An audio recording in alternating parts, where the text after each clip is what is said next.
नमस्कार दोस्तों, स्वागत है आपका हमारे इस YouTube channel big ocean of knowledge में।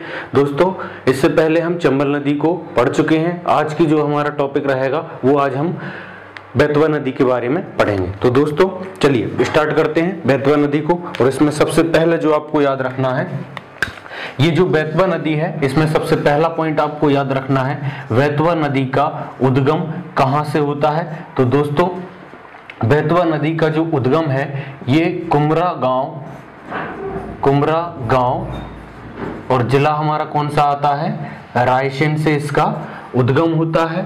और ये आपको ध्यान रखना है दोस्तों, ये बिंद श्रेणी से, कहां से, बिंद श्रेणी जो है यहां से इसका उद्गम होता है। दूसरा पॉइंट आपको बेतवा नदी में याद रखना है दोस्तों, जो बेतवा नदी है इसकी लंबाई कितनी है। तो दोस्तों इसकी जो टोटल लंबाई है वो है 480 किलोमीटर। और दोस्तों ध्यान रखेंगे, ये जो बेतवा नदी है ये दो राज्यों में बहती है, एक हमारे मध्य प्रदेश में और दूसरी ये कहां पर जाती है, यूपी उत्तर प्रदेश में। तो दोस्तों जो बेतवा नदी है वो दो राज्यों में बहती है और इसकी जो टोटल लंबाई है वो कितनी है, 480 किलोमीटर है। तो दोस्तों आपसे एक क्वेश्चन पूछा जाता है कि ये जो बेतवा नदी है, बेतवा नदी की मध्य प्रदेश में इसकी टोटल लंबाई कितनी है। तो दोस्तों ध्यान रखेंगे कि 380 किलोमीटर की जो लंबाई है ये मध्य प्रदेश में है, किसकी, बेतवा नदी की। इसके बाद अगला पॉइंट दोस्तों आपसे पूछा जाएगा कि ये जो बेतवा नदी है इसके और क्या क्या अन्य नाम हैं। तो दोस्तों बेतवा नदी को हम किन किन अन्य नामों से जानते हैं। तो एक तो आपको इसमें लिखा है दोस्तों बेतवा या बैत्रवती, इसको बैत्रवती के नाम से भी जाना जाता है। दोस्तों इसको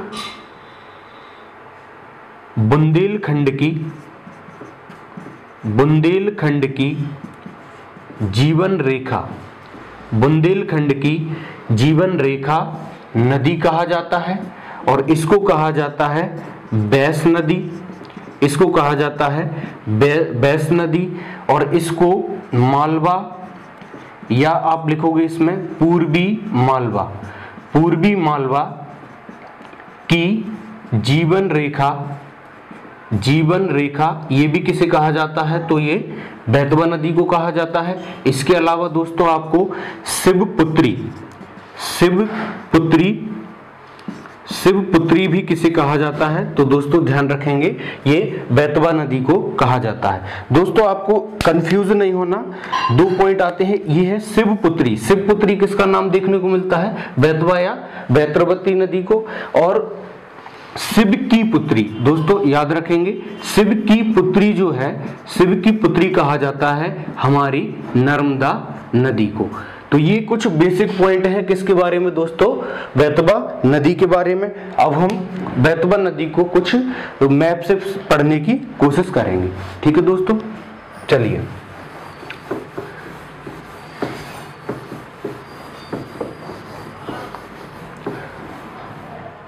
तो दोस्तों इसमें आपको लिखना है, ये जो बेतवा नदी है, हमने बताया जो बेतवा नदी है ये कहां से इसका उद्गम होता है।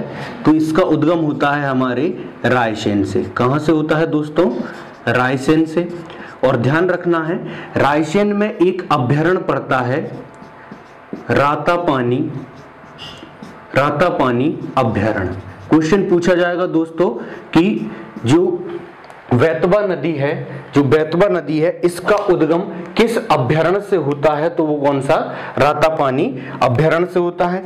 इसके बाद दोस्तों ये जो बेतवा नदी है ये रायसेन से निकलती है और ये पहुंचती है दोस्तों भोजपुर। कहां पर पहुंचती है दोस्तों, भोजपुर। और भोजपुर पर इसमें ये जो भोजपुर है यहां पर दोस्तों ध्यान रखेंगे भोजेश्वर क्या है, मंदिर है। और इस भोजेश्वर मंदिर को उत्तर भारत का सोमनाथ मंदिर उत्तर भारत का सोमनाथ मंदिर कहा जाता है? तो दोस्तों कई बार पूछा गया है कि उत्तर भारत का सोमनाथ मंदिर किसे कहा जाता है, तो वो किसे कहा जाता है? भोजेश्वर मंदिर, जो कहां पर है? भोजपुर में। कहां पर है दोस्तों? भोजपुर में। और इसी भोजपुर में दोस्तों आपको एक पॉइंट और याद रखना है कि यहां पर साइक्लोपियन बांध, साइक्लोपियन बांध कहां पर है? तो दोस्तों याद रखेंगे ये भी कहां पर है? भोजपुर में। इसके बाद जो है बेतवा नदी आगे निकलती है और ये पहुंचती है दोस्तों कहां पर? तो ध्यान रखोगे ये पहुंचती है हमारी सांची। कहां पर दोस्तों? सांची। और हम सब जानते हैं कि ये जो सांची है यहां पर क्या है? सांची के क्या है दोस्तों? स्तूप है। सांची के स्तूप है। और इनको जो बनाया गया है, इनको किसके द्वारा बनाया गया है? तो इनको सम्राट जो अशोक थे, सम्राट अशोक जो थे, इनके द्वारा सांची के स्तूप को बनाया गया है। इसके बाद क्वेश्चन ये पूछा जाता है दोस्तों कि जो सांची है ये किस नदी के किनारे बसी हुई है? तो सांची किस नदी के किनारे स्थित है? तो जो सांची शहर है ये बेतवा नदी के किनारे स्थित है। इसके बाद बेतवा नदी आगे बढ़ती है और कहां पर पहुंचती है? तो दोस्तों ये पहुंचती है विदिशा में। कहां पर दोस्तों? विदिशा में। और विदिशा में आपको ध्यान रखना है, विदिशा में एक नदी आकर इसमें मिलती है, एक नदी आकर इसमें मिलती है। और ये कौन सी नदी है? तो बैस नदी। कौन सी नदी है दोस्तों? बैस नदी। तो ये बेतवा की क्या हो गई दोस्तों? पहली ये सहायक नदी हो गई, क्योंकि ये किस नदी में आकर मिली है? ये बेतवा नदी में आकर मिली है। तो नदी का नाम दोस्तों याद रखना है, कौन सी नदी है? बैस नदी। इसके बाद ये जो है बेतवा नदी आगे बढ़ती है और आगे जाकर इसमें एक और नदी आकर मिलती है दोस्तों, इसका भी आपको नाम याद रखना है। ये है हमारी हलाली नदी। कौन सी नदी है दोस्तों? हलाली नदी। और हलाली नदी किसकी सहायक नदी है? तो बेतवा की सहायक नदी है। और दोस्तों याद रखना है ये जो हलाली नदी है इस पर एक परियोजना बनी हुई है। तो परियोजना का नाम आपको याद रखना है, सम्राट अशोक परियोजना। सम्राट अशोक परियोजना। तो दोस्तों कई बार पूछा गया है कि जो सम्राट अशोक परियोजना है ये हमारी किस नदी पर बनी हुई है? तो ये हलाली नदी पर बनी हुई है। और ये जो हलाली है ये किसकी सहायक नदी है? तो याद रखना है ये हमारी बेतवा की सहायक नदी है। इसके बाद बेतवा नदी आगे बढ़ती है और पहुंचती है कहां पर दोस्तों? सागर। कहां पर पहुंचती है दोस्तों? सागर। और सागर में आपको याद रखना है, सागर में एक इसमें नदी आकर मिलती है, सागर में एक नदी आकर मिलती है। और वो कौन सी नदी है दोस्तों? बीना नदी। कौन सी नदी है? बीना नदी। और दोस्तों बीना नदी से आपको एक इंपॉर्टेंट पॉइंट है, आपसे पूछा जाएगा कि भालकुंड जलप्रपात, भालकुंड जलप्रपात ये किस नदी पर है? भालकुंड जो वाटरफॉल है ये किस नदी पर है? तो ये किस नदी पर होगा दोस्तों? बीना नदी पर। और बीना किसकी सहायक नदी है? तो ये आपको याद रखना है बेतवा नदी की ये सहायक नदी है। इसके बाद बेतवा नदी आगे बढ़ती है और कहां पर पहुंचती है दोस्तों? चंदेरी। तो क्वेश्चन पूछा जाता है कि चंदेरी किस नदी के किनारे बसा हुआ शहर है? तो ये आपको याद रखना है बेतवा नदी के किनारे। इसके बाद आगे बढ़ती है और पहुंचती है दोस्तों देवगढ़। दोस्तों देवगढ़। और देवगढ़ में आपको याद रखना है देवगढ़ को बेतवा का आइसलैंड कहा जाता है। बेतवा का आइसलैंड, बेतवा का आइसलैंड किसे कहा जाता है? तो दोस्तों याद रखेंगे बेतवा का आइसलैंड कहा जाता है देवगढ़ को। इसके बाद बेतवा नदी आगे बढ़ती है और दोस्तों कहां पर पहुंचती है? ललितपुर। ललितपुर के बाद ये पहुंचती है दोस्तों झांसी। झांसी के बाद दोस्तों याद रखेंगे ये पहुंचती है कहां पर? ओरछा। ओरछा। ओरछा के बाद दोस्तों आगे आपको ध्यान रखेंगे ये पहुंचती है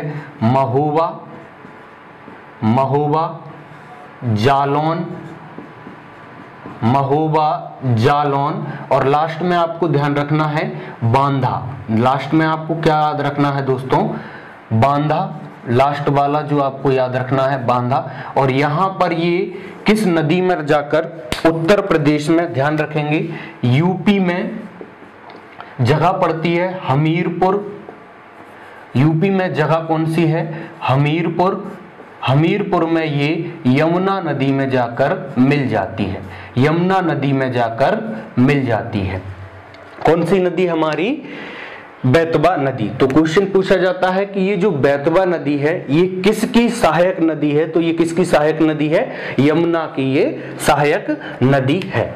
दोस्तों यहां तक आपने समझा। इसके बाद ये हमने 2 पॉइंट लिखे हैं, ये ललितपुर है और यहां पर क्या है हमारा? झांसी। तो दोस्तों ललितपुर और झांसी में, ललितपुर और ये यूपी और एमपी की यहां पर जो है संयुक्त